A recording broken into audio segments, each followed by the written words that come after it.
Shalom, welcome to Jerusalem. It is Erev Shabbat. The clouds are gone. The sky is clear. The cars are slowly disappearing from the streets.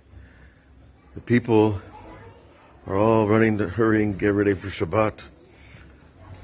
You see behind me one of the streets of Nachlaot. And, I wanted to tell a story from the Chafetz Chaim because, I had this feeling coming in that Jerusalem is not a little city anymore. It's not a little town. And all week long we come into the city and you have endless traffic, endless noise of every level of noise, endless flow of people. And all of a sudden, Shabbat comes in and everybody slows down. And all the activity becomes something else. It's kind of like going into the past. Before there were cars and planes and trains and buses, into the past where people just got along with life, either on foot or maybe with a wagon or a horse or a donkey. The Chafetz Chaim HaKadosh of Yisrael Meir Kagan, he came to Israel and he came to Jerusalem and he saw the city then, which was about 110 years ago. And a motor car drove by and he said, "What's that?" He said, "Oh, Rabbi, that's the new transportation." He said, the Chafetz Chaim, the first thing he said was, "Is it safe?" And they said, "Well, Rebbe, it's you get in the steel box and you drive down the road."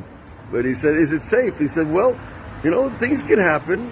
There are accidents on the highways of the world. But this is a much better way to travel. We can get across Israel in 3-4 hours." And the Rebbe said, "If it's not safe, why do it? If it risks your life, is it worth it to get somewhere faster?"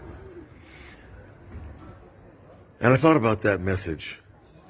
If it risks your life, is it worth it to get somewhere faster?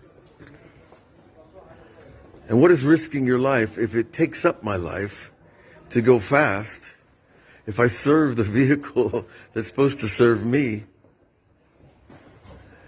and I'm working for it to pay my car bill and my gas bill, and et cetera, am I really saving? It's true, I get places faster. But am I at peace when I get to the end of that journey?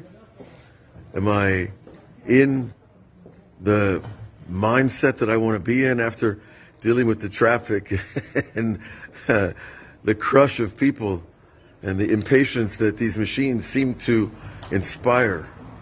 Because I noticed about technology, the easier it makes things, the more we expect from things and from people. The more technology, the more impatient I get. Even though all the things that we have, the computers and the phones, are making things easier and faster, you would think it would make us more patient. But in the end, the technology doesn't contribute to our patience. It makes us more impatient. But of course we have Shabbat, we have Jerusalem, we have the quiet that's settling over the great city, the greatest city that ever existed. And it will continue to be the greatest city that ever was. And Jerusalem is no longer the little town it was 30 years ago when we got here. There was a couple of pizza places and a couple of falafel places, and maybe you could find a gas station. And now we're a city of cranes and high-rises and tunnels and train lines, and it's just become a big city. Part of me felt a little resentment about the progress of Jerusalem. And then I realized, well, who am I to feel that resentment? It's not my city. I didn't own it. I don't build it. I don't buy it. Why do I feel resentment when it keeps growing and growing? As if I have some stake in the great city of Jerusalem. But I think this is a true phenomenon for all of us, that as we see progress, we invoke the memory when things were simpler. And that memory of when things were simpler arouses within us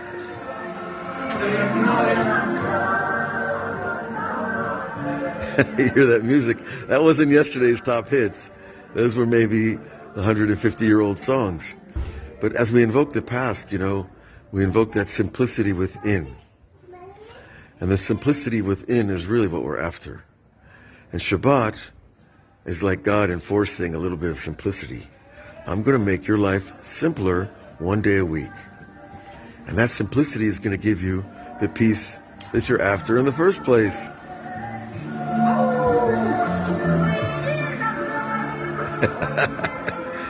And there's a gentleman doing the mitzvah of using music to remind us that the holy day is coming. I think I need the reminder. But if we can just get into the simplicity, we'll get over the resentment of Jerusalem becoming a big city, and we'll appreciate that we're always going back to the beginning in Yiddishkeit. We're always going back to the place of the oneness with our Creator, and Shabbat is the gift to take us there. Shabbat Shalom to all of you. God bless you. We'll see you on the platforms next week. Shabbat Shalom.